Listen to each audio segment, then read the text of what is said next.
একজন কৃষক আর একজন উকিল সাহেব ট্রেনের মধ্যে পাশাপাশি সিটে বসে সফর করছিল। এদিকে উকিল সাহেব দীর্ঘ সময় ট্রেনের সিটে বসে থাকতে থাকতে ক্লান্ত হয়ে তার পাশেই বসে থাকা ওই কৃষককে বলল, ভাই আসেন আমরা একটা গেম খেলি, এতে করে আমাদের সময়টা খুব তাড়াতাড়ি চলে যাবে আর আমরা খুব দ্রুতই আমাদের গন্তব্যে পৌঁছাতে পারবো। কৃষক বলল, ঠিক আছে, কি গেম খেলবেন, শুরু করেন। তখন উকিল সাহেব বলল, আমি আপনাকে একটা প্রশ্ন করব, আপনি যদি সেই প্রশ্নের উত্তর না দিতে পারেন তাহলে আপনি আমাকে 10 টাকা দিবেন, আর আপনি আমাকে একটা প্রশ্ন করবেন, সেই প্রশ্নের উত্তর যদি আমি না দিতে পারি তাহলে আমি আপনাকে 1000 টাকা দেব।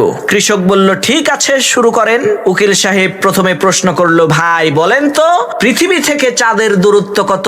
উকিল সাহেবের এই প্রশ্ন শুনে কৃষক কোনো কথা না বলে চুপচাপ পকেট থেকে 10টা টাকা বের করে সেই উকিল সাহেবকে দিয়ে দিল।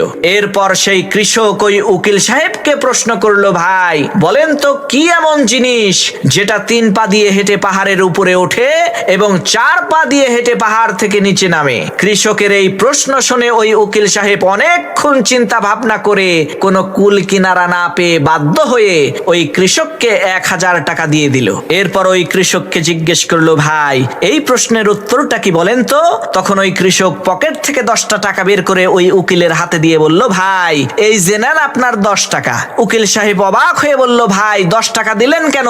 প্রশ্নের উত্তরটা দেন। তখন কৃষক বলল, ভাই উত্তর তো আমি নিজেও জানি না, উত্তর জানি না বলেই তো গেমের নিয়ম অনুযায়ী 10টা টাকা দিলাম। তখন উকিল সাহেব কয়, লও ঠেলা, 980 টাকার বাস খাইলাম।